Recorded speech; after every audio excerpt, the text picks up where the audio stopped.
I'll bet you just have a couple of really big lead donors on your list and you wonder how you're going to find more for your capital campaign.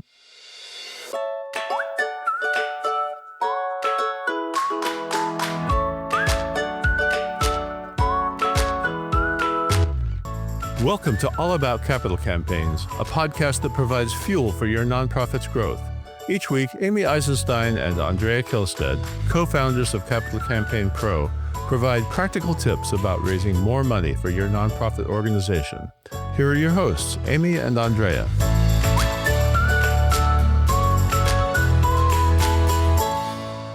Hi, I'm Amy Eisenstein. I'm here with my colleague and co-founder, Andrea Kihlstedt, and today we are going to be talking about lead donors. Because, as you know, lead donors to a campaign are critical for your success. Andrea, why is this such an important topic for people to think about as they head into a campaign? When you head into a campaign, you have to realize, and this is hard for many people to understand, but that the majority of your campaign, well over 50% of your campaign, is going to come from a very few donors, from probably 20 or fewer donors. Now, think about that for a minute.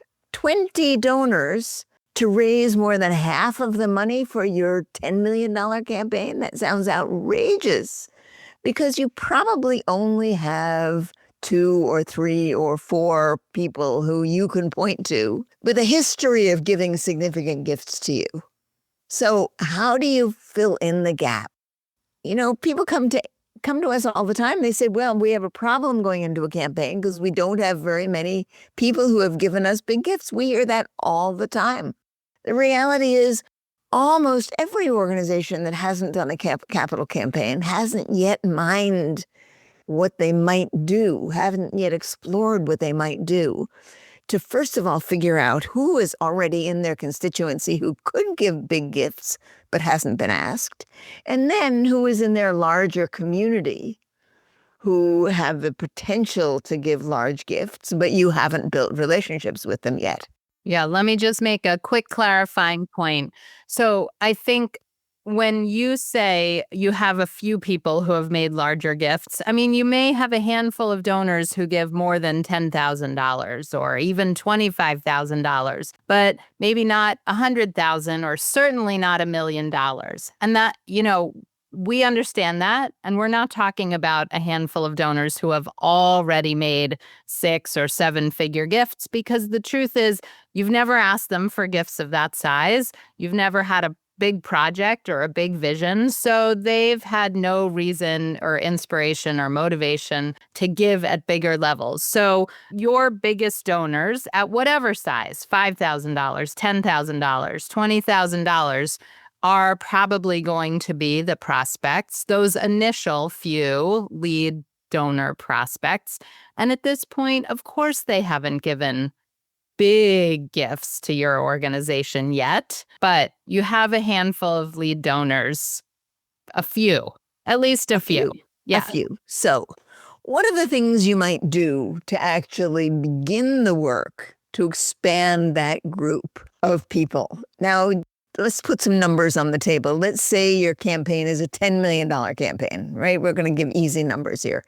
If you have a $10 million campaign, the top gift to your campaign is probably going to be $2.5 million, right? You need one donor to give $2.5 million, and then you probably need a couple more donors to give $1 million. Now, those are the people you're looking for. And chances are they already have some kind of a relationship with your organization, but you may well not have picked them out as people who have the capacity or the habit of giving that kind of money yet. So where do you go, Amy? How would we tell people to start this process? Right. Well, I mean, what you want to do, of course, at the beginning when thinking about a campaign is who are the people that could or might give those leadership level $1 million plus gifts. As Andrea said, you're going to need a handful of people to give, at least 3 people, maybe 4 people to give in the $1 million category.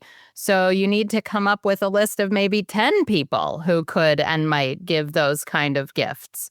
So you're going to, of course, start with your most loyal and your largest donors, people who have given to you in the past and recently, who give your largest gift, and maybe they only give your organization $5,000, but maybe they've given the hospital $500,000, or they've given their university a larger gift. So they haven't been big donors to you yet, but there are indicators that you're aware of that point to the idea that they could give a significantly larger gift to your organization as well. So that's what you're looking for. You're going to look through your data, pick out your largest and most loyal donors, your recent donors, donors from the past. You're going to do wealth screening. You're going to talk to people in your community, board members, others who know them, and you're going to come up with the best list you can. What do you want to add to that? Yeah, so I want to add a couple of things. You're also going to be looking at your community. Now, if you're in a city like New York, that gets much more complicated. But if you're in a community that has 100,000 people or 250,000 people, sort of a community, a city that you can wrap your arms around, right? Then you should be looking to see who are the major donors in your community. Most communities have a cluster of people who give again and again at significant levels to organizations in their community. And sometimes they will give significantly to a capital campaign for an organization in their community, even though they aren't sort of important regular donors to that organization, right? They want to see their community do well. They understand the importance of what you're doing. So they'll help you get to the next level, even though they're not one of your major donors. So you're going to want to become Sherlock Holmes in your community and really do some looking and see who are those people, who are the major donors in your community who step up again and again. You can literally go on a half-day tour, go look at donor walls, go to the hospital, go to the theater, go to the library, go to the local museum if you have one, and take pictures of the donor walls and see what names appear again and again and hopefully they give you, whether it's small gifts or some board member knows them well. So what are the connections? Have they ever given you a gift? And who appear on those, top 30 names of donor walls again and again? You'll start to see patterns. So, and I mean, that turns out to be so interesting, actually. Once you get curious about it, you never walk by a donor wall quite in the same way, right? You're always looking. I always look at donor lists when I go to the theater, for example. I always look. I would like to see who's at the top. And even here in New York, where, as you know, it's a huge, big city, some of the same names come up again and again, right? So, all right, let's say you put together a list of 5 or 6 people in your community whose names come up again and again, but you find that maybe you only know one of them. So what do you do with that? How can you move that forward?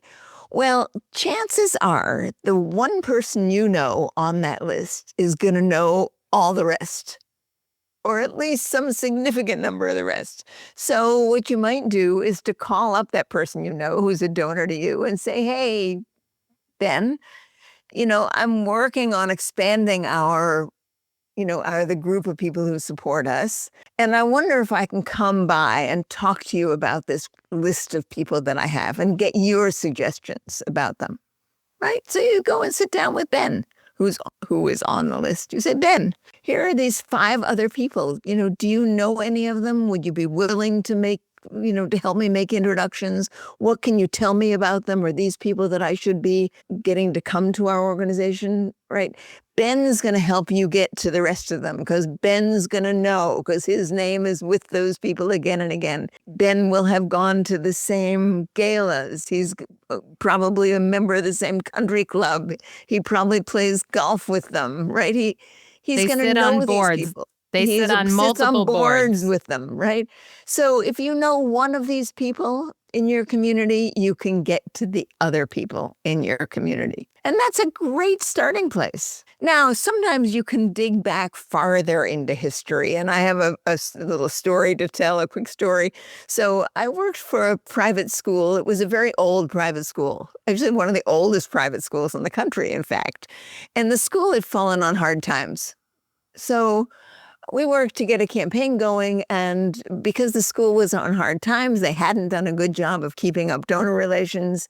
And what we did for about a couple of hours one day was we went around with a clipboard. We decided that we were going to make a list of everyone whose name appeared on a plaque in that school anywhere.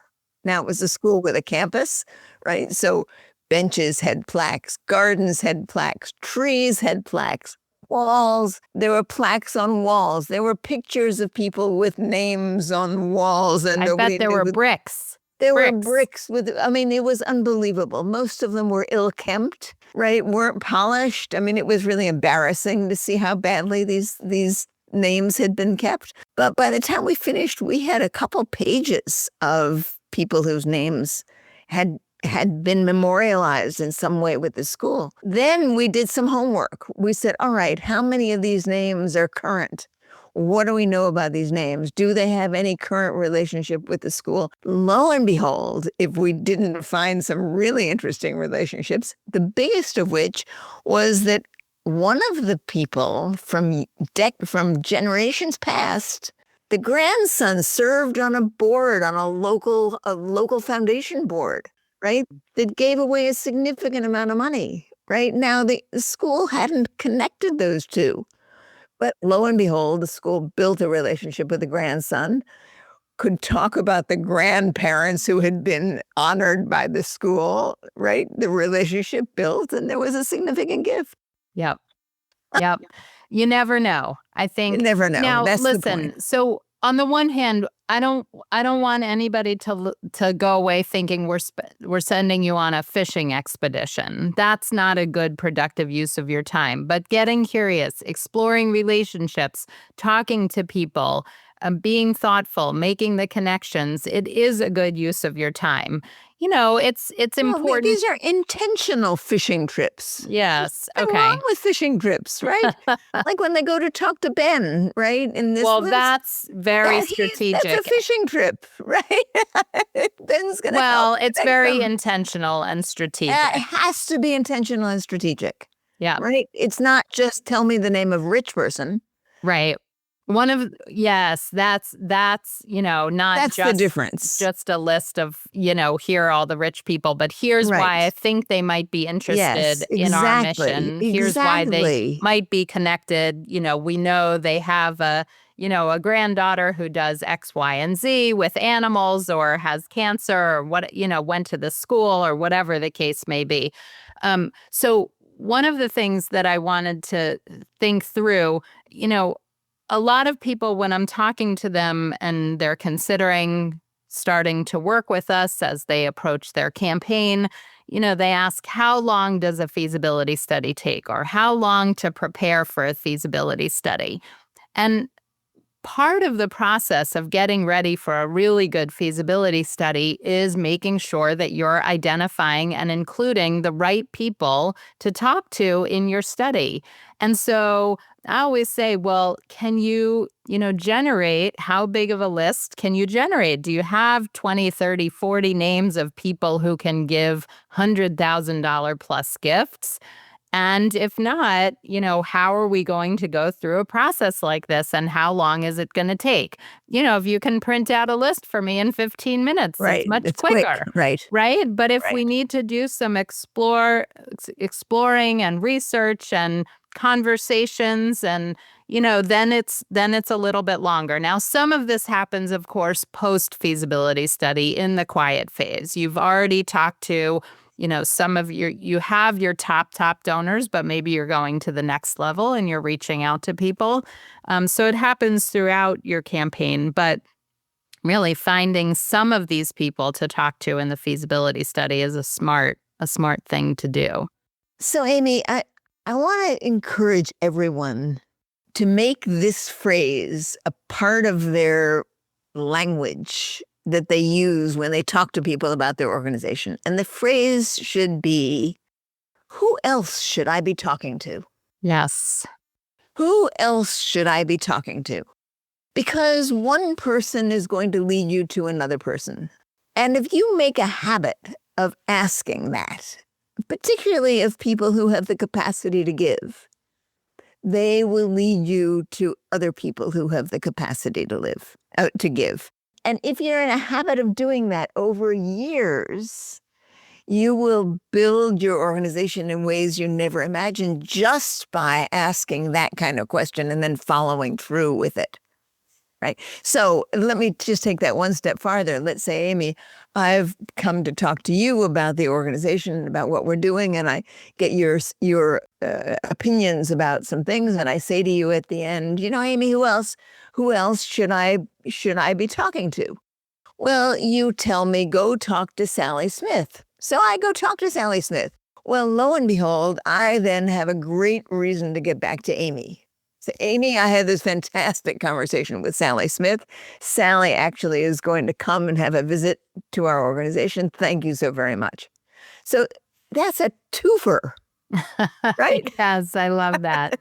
Right. So, and make sure that when you're asking that question, it really is from a place of curiosity, of authenticity. It's not, who should I be going to talk to about money? Right. It's who might be interested in our project. Who else should I be talking to who might care about our mission, who might want to learn about what we're doing? So try and take money out of the picture for just a minute, when you're talking to these people. And I would modify your sentence a little bit, Andrea, and I guess, of course, it depends on the circumstance and who you're talking to, but who else might we talk to, right? We're the organization. It's Right. not just about me, not just who else should I talk to, but who else should we as an institution talk to? Who could you introduce us to? Right. Right. So that sort of that spirit of, I'm here on behalf of an organization. It's bigger than me. It's about the project. So anyways, just other ways to think about it, play with it. Use your language, find the language that works for you. We're giving you examples, but the idea is this spider web of network. Yeah, Right? to always be expanding on this network, on this spider web and indeed, it's one of these curious things about fundraising, and that is that mainly it's not about money. Really good fundraising is about mission, not about money. So if you're looking for money, right, people with money, you're not likely to succeed in this. If you're looking for people who are passionate about your mission, who really care for some reason about what it is you do and the change you make in the world, then doors will open for you. Just as Amy said. I'm so glad you brought that up, Amy. Excellent. Yeah. I mean, I think, and a lot of times actually when I'm talking to prospective clients, they'll say, oh, well, we're having conversations before the feasibility study. Great. These are the conversations you can set, we're thinking about a big expansion. We're thinking about this exciting project. Who else should we be talking to about it as we start to develop our plans? Those are good conversations to have. Start building your list. Start making introductions. Start meeting people, even if you're very early in the planning process. Amy, sometimes people look at me like I'm crazy when I say this fundraising business really is fun. It really is exciting and it's fun.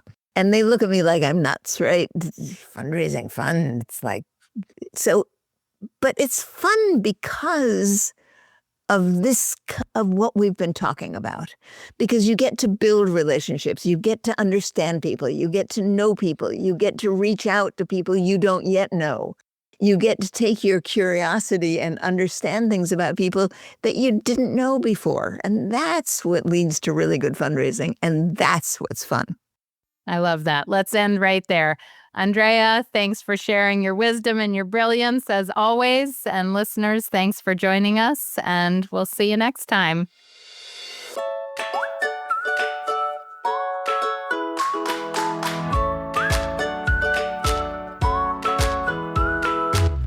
Thanks for joining Amy and Andrea for today's All About Capital Campaigns.